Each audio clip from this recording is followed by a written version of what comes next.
Hai, Assalamualaikum warahmatullahi wabarakatuh dan salam sejahtera. Welcome back to my channel. Thank you very much masih lagi sudi view video-video aku dekat dalam my YouTube channel ni, dan terima kasih sebab sudi subscribe. Kalau subscribe, tekan butang merah dekat bawah tu, dan jangan lupa tekan juga butang notification supaya anda tidak ketinggalan aku punya video dekat dalam my YouTube channel ni.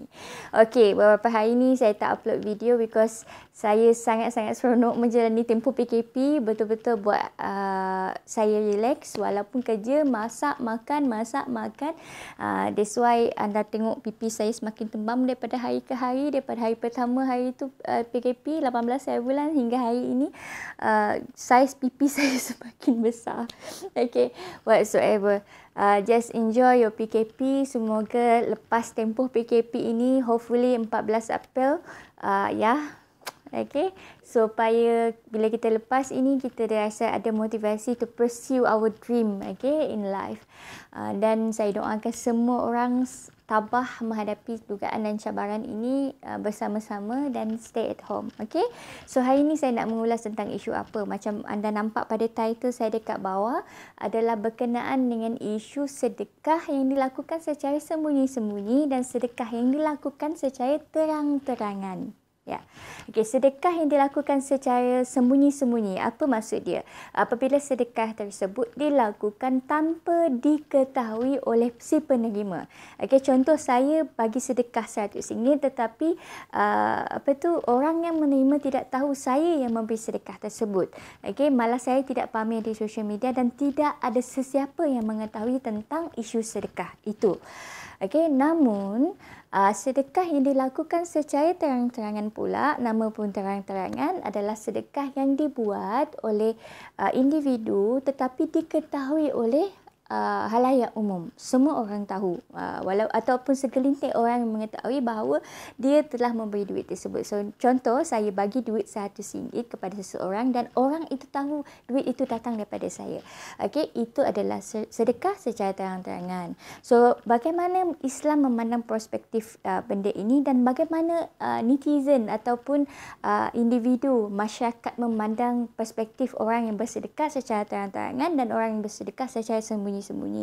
Okey, kalau dalam masyarakat, saya cakap based of persepsi masyarakat, orang yang bersedekah tetapi dalam keadaan mempamerkan sedekah mereka, kebanyakannya dianggap sebagai orang yang sombong dan riak ataupun nak mempamerkan kebaikan yang dibuat. Namun mereka yang bersedekah secara sembunyi-sembunyi pula tidak diketahui ramai, tetapi bila orang lain ketahui, contoh arwah abang dulu pernah sedekahkan sesuatu kepada orang lain dan orang tidak mengetahui pun dia yang memberi benda tersebut. Bila dia meninggal dunia, orang mengetahui dan orang menyanjungi orang seperti ini. Okey, itu pada pandangan umum, pada pandangan netizen. Saya tak cakap semua. Okey, pendapat saya dekat sini hanya berkisar tentang perspektif saya, the way saya melihat masyarakat menganalisis situasi tersebut. Okay, so kebanyakan orang yang bersedekah secara sembunyi-sembunyi lebih dipandang tinggi berbanding mereka yang bersedekah dipamer ataupun dibuat secara terang-terangan. Akan tetapi, sekiranya kita melihat daripada perspektif Islam, sedekah kedua-dua benda dalam dua kategori ini, iaitu sedekah secara terang-terangan dan sedekah secara sembunyi-sembunyi, adalah baik dalam Islam.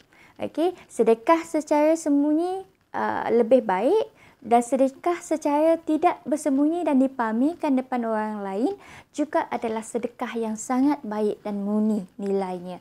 So, apa syarat sedekah tersebut diterima? Okey, dalam Islam, saya tak cakap based on masyarakat, saya tengok perspektif ini daripada perspektif Islam itu sendiri.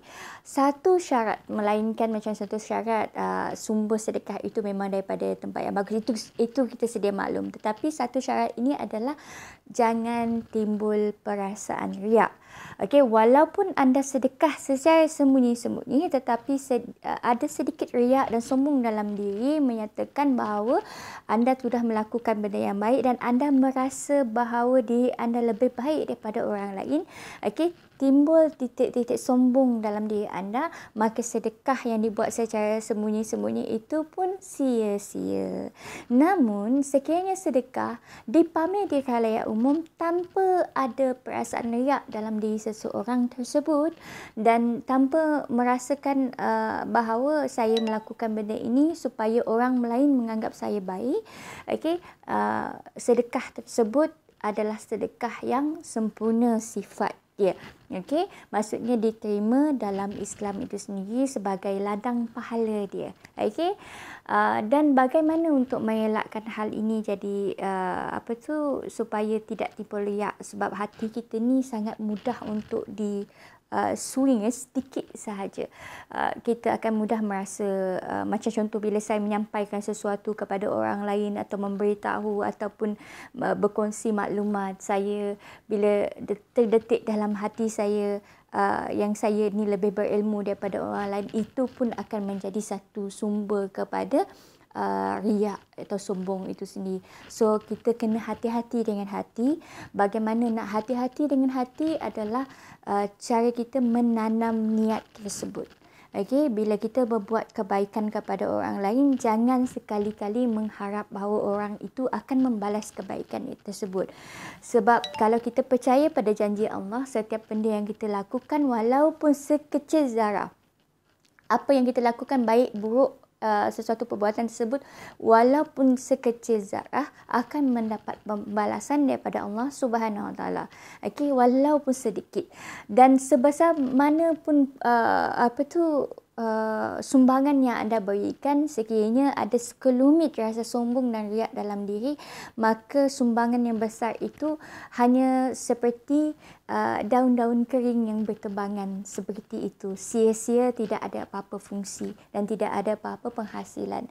Jadi oleh yang demikian, kalau saya nak komen berkenaan dengan isu Ali Putih, dia komen dalam Raja Lawak ni kan, dia bagi sumbangan RM50,000, seharusnya tidak berlaku. Okey, kalau dia nak menegur rakan dia tadi, tegurlah secara sembunyi-sembunyi. Okey, kecuali lah dia tak dapat nak call si Man Raja Lawak ni kan, mungkin dia tak ada nombor everything, dia nak komen, tetapi dia kena ada ilmu dulu. Okey, Islam itu dia agama yang sangat murni sifat dia. Kalau semua kebaikan dan sifat-sifat baik tidak boleh dipamerkan, bagaimana pula kita nak mencontohi sifat-sifat baik dan sifat-sifat murni yang ada pada diri orang lain. Sedangkan kita, kalau kita nak contoh sifat-sifat Rasulullah, apa yang diamalkan oleh Rasulullah, dipanggil sebagai sunnah kan, benda itu seharusnya dipamerkan dulu, baru kita mengikut apa yang Rasulullah buat. Oleh yang demikian, perkara-perkara baik boleh jadi sebagai dakwah kita kepada orang lain. Contoh, kalau saya bercakap dengan anda, saya bercakap tentang sumpah seranah, ini saya saya cakap perkataan yang tidak elok dan diikuti oleh orang lain, itu boleh jadi ladang dosa untuk saya. Seperti juga kalau saya menyampaikan benda-benda baik, saya bercakap benda-benda yang elok, saya memberi ilmu kepada orang lain, berkongsi pengalaman dan pengetahuan dengan orang lain, dan orang gunakan pengetahuan itu, boleh jadi benda itu adalah ladang pahala untuk saya. Begitu juga yang Man Raja Lawak ini, kalau contoh dia berbuat kebaikan tersebut untuk memberi inspirasi kepada orang lain untuk sama membantu, dan orang lain yang terinspirasi daripada perbuatan tersebut mengikut apa yang dia buat, dia akan dapat ladang pahala itu. Okey, so sama-sama kita tamak dengan syurga Allah. Okey, ketamakan pada syurga dan cinta Allah ini adalah ketamakan yang tidak sia-sia. Okey, I think that's all for me. Thank you very much for watching and have a good day. Okey, selamat menjalani